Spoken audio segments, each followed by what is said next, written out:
On the surface, cartoons are fun and entertaining. They're supposed to be innocent, right? But today, we'll be exposing some of the darkest cartoon theories. They're seriously disturbing, and I promise they will make you rethink everything about your favorite cartoons. The first theory comes from Peppa Pig, and it's actually very dark for a kids' show like this. I was honestly surprised when I first heard it. Let's watch this TikTok, because it explains it really well. George doesn't actually exist. Everything is just Peppa's imagination. On the surface, Peppa's family has 4 members: Daddy Pig, Mummy Pig, Peppa, and George. But in reality, they are a family of 3, and George has never truly existed. The most obvious clue is George's clothes. Daddy Pig, Mummy Pig, and Peppa all have clothes in different colors to change into, but George only has that one blue onesie. This unchanging outfit is more like a fixed symbol in an imaginary world than the clothing of a child growing up in reality. The details in the Snowy Mountain episode are even more thought-provoking. When Peppa's family takes the cable car up the mountain, Daddy Pig rides alone in one cable car, while Mummy Pig squeezes into another with 2 children. Logically, high-altitude cable cars wouldn't allow a parent to take 2 young children at the same time. Daddy Pig could easily have taken care of 1 child, yet they chose this unconventional arrangement. This might suggest that, from a realistic perspective, Mummy Pig was actually only with Peppa. George's existence is just an illusion shared by Peppa or the whole family. What's more, the animation has shown Peppa as a baby, and even scenes of Susie Sheep's childhood, but it has never depicted George as a baby. Although there are shots of Mummy Pig being pregnant with George, this might have been an unfulfilled expectation. The child may never have been born, plunging the family into grief. To ease their pain, they imagined George's image to stay by their side. Do you think this theory makes sense? Feel free to discuss in the comments section. Isn't it disturbing to look at Peppa Pig in this way? There's a lot of good evidence too, and I never even noticed before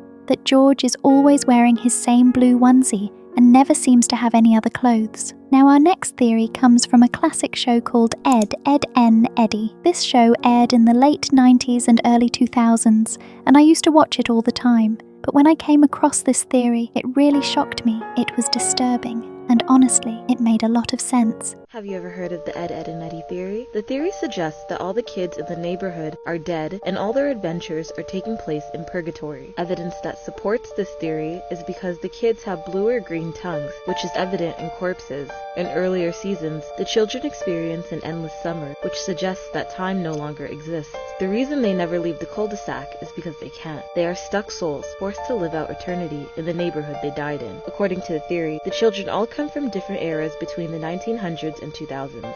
Rolf is the eldest of the bunch and died in 1903 after being stampeded by his family's farm animals. Johnny died in 1922 from tuberculosis. His wooden friend Plank was created as a result of his loneliness, and he took Plank into the afterlife since it was the last thing he saw before he died. Eddy moved from New York to the neighborhood during the Great Depression and would scam the neighborhood kids to earn money. Eventually, the children caught on to his tricks and chased him down. To escape, Eddy jumped into a lake and drowned. Even in purgatory, Eddy is still chasing the idea of wealth and money and continues his scams even after death. Ed and Sarah moved into the neighborhood next after their father died in World War II. When their heartbroken mother becomes distant and neglectful, they each find their own ways of coping. Sarah takes on the parental role, while Ed gets lost in his own imagination through comic books. They both passed away in a car accident in 1953. Naz came from a hippie family in the 1960s. Unfortunately, her life was short-lived after her and her entire family were murdered in 1979 by a serial killer who escaped from a nearby asylum. Double D originates from the 70s and came from a strict household where he was raised to strive for perfection in every aspect of his life. Being so worked up and determined to become the best son he could be, he spent extra time on schoolwork and did not notice the gas leak coming from his chemistry set, which eventually exploded and resulted in his death. Kevin came from the 80s. His bullying persona was a result of the abuse he faced from his father, who beat him to death in the winter of 1999. Even though his dad was sentenced to life imprisonment for his son's murder, Kevin imagines his dad as the complete opposite. While in purgatory, he is loved by the very man who ended his life. Jimmy is the youngest of the group, originating from the 90s. Because he suffered from leukemia, he wasn't allowed to hang out with the other children in fear that he would wind up hurt. Eventually, he died from his illness. The Cankers are said to be demons sent to purgatory to torture the souls of the children. Their attraction to the Eds is because they have the weakest will and they each represent a deadly sin. Even though there is some evidence supporting this theory,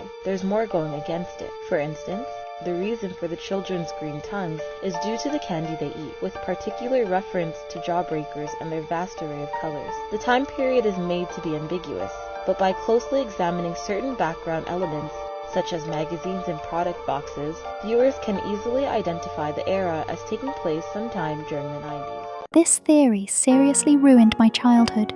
All of the characters' backstories line up perfectly with their personalities, and it makes you wonder if it was really planned that way. Next, let's expose a strange and unsettling theory about Dora the Explorer. Do you know about the real intention behind Dora the Explorer? So if you were alive around the same time as me, you would remember this iconic intro. And as it is going through the house and the song is playing, we find it stop at the computer where Dora is. Now it's important to note that computer in Spanish ends in Dora. So the TV series Dora the Explorer is all about the internet. The intro is telling us that Dora's world is in the computer. Her world is the internet.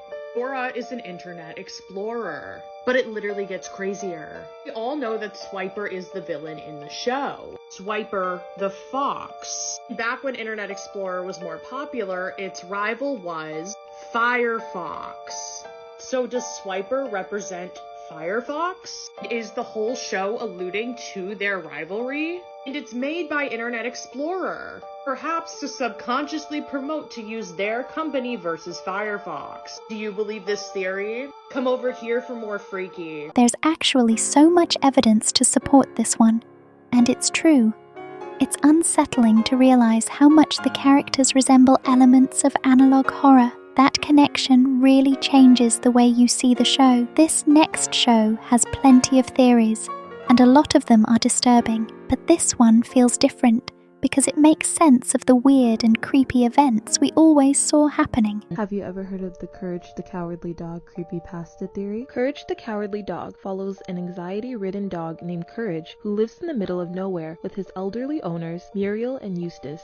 Unfortunately, the middle of nowhere is under constant attack by dangerous mythical and spiritual forces, leaving Courage to protect his home and his family against the constant evils that plague the land. There are 3 theories for Courage the Cowardly Dog. One theory states that Courage is a reincarnation of the Hound of Hell, Cerberus. Evidence that supports this theory is when Courage exaggerates alterations of his body when expressing his emotions, and oftentimes giving himself multiple heads, which is a similar physical trait as Cerberus.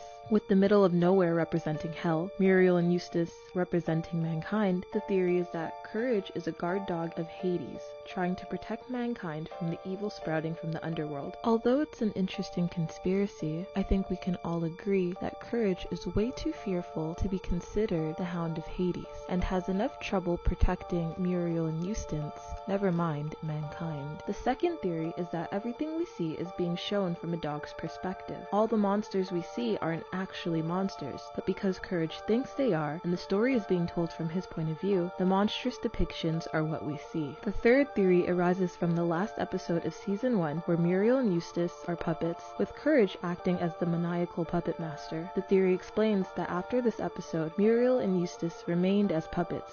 Since they are actually dead, Courage is slowly going insane due to starvation and isolation because he is stuck in the middle of nowhere alone. As a result, Courage is pretending they're still alive by reenacting gruesome and horrendous plots as he slowly succumbs to madness.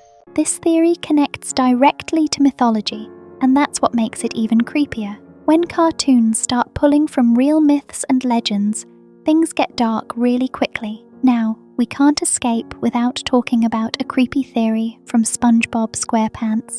The truth behind Bikini Bottom's secret villain, Eugene Harold Krabs.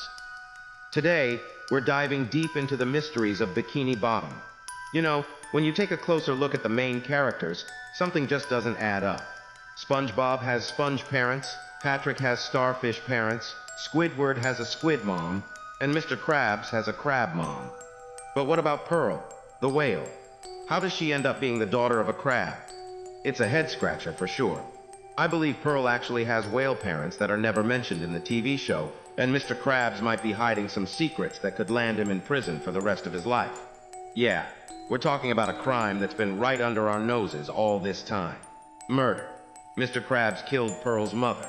Hold on, let me break it down for you. We all know Mr. Krabs is a money-obsessed cheapskate. Most of his wealth comes from the Krusty Krab, making him one of the richest residents in Bikini Bottom. But here's the kicker. What's so special about the Krabby Patty that drives everyone wild? And why did Plankton dedicate his whole life to getting his hands on the secret formula? Well, maybe it's because the Krabby Patty meat isn't crab meat at all. It's something else entirely. And where does Mr. Krabs get this mysterious meat from? It seems like he has a huge stash of it somewhere. Here's the mind-blowing revelation. The formula contains whale. I know it sounds crazy, but bear with me. Remember that episode where SpongeBob finally convinced Squidward to try a Krabby Patty? At the end, we saw a massive vault filled with thousands, maybe even millions of pre-made Krabby Patties. Now, isn't it odd that Mr. Krabs and SpongeBob would make so many patties in their free time, considering how busy the Krusty Krab is? It just doesn't add up. So here's my theory. Mr. Krabs might have started the whole Krabby Patty business just to hide Pearl's dead mom's carcass. Yeah, it sounds grim, but stay with me. As the Krabby Patty became more and more profitable, Mr. Krabs saw the opportunity and decided to go with the flow. But remember, nothing lasts forever. There will come a day when Mr. Krabs runs out of Pearl's dead mom's carcass. And then, the next target will be Pearl herself. Now I know Mr. Krabs loves his daughter, but I believe his love comes with conditions. He wants Pearl to stay healthy and grow larger so that he can ultimately satisfy his insatiable greed by murdering his own daughter. I know it's shocking, but this theory starts to make sense when you connect the dots. Remember that catchphrase Mr. Krabs uses, mother of pearl, instead of saying holy shit or crap? Mother of pearl! Mother of pearl! Mother of pearl! I think it's a manifestation of his guilt over the murder he committed. In Mr. Krabs' house, among all his Navy stuff, you'll notice pictures of whales displayed on the walls. But take a closer look. There's one picture of a whale beating a ship with its tail, and it's way too big to be Pearl. I believe that's Pearl's mother. Pearl's mother probably got killed by a hunter, and who loves fishing more than anyone? That's right, it's Mr. Krabs. He has a reputation for being part of the Navy and loving clam fishing. He's considered the toughest among all his friends. Remember that episode, Sleepy Time, where SpongeBob ventured into Mr. Krabs' dream? He was clown fishing and mentioned something that might prove this whole theory, Moby Dollar. It's a direct reference to Moby Dick, a story about a captain's obsession with hunting an enormous whale out of revenge. In another episode, Clams, Mr. Krabs freaked out when his first dollar was stolen by Old Blue Lips, and even tried to kill SpongeBob and Squidward over the sadness of being separated by his money. Maybe the whale in the picture ate his first penny, nickel, or dime, leading to the murder of Pearl's mom. I know it's just a theory, but the evidence seems to point in a chilling direction. What do you think? It's very grim, but this theory makes so much sense. And if Pearl ever found out Mr. Krabs' secret, she would not take it well at all. Who knows how she would react? And even scarier, what does Mr. Krabs do when he runs out of Pearl's mother? All right, what do you think about these theories, peonies? What are your favorite cartoon theories? Have a great day and stay safe.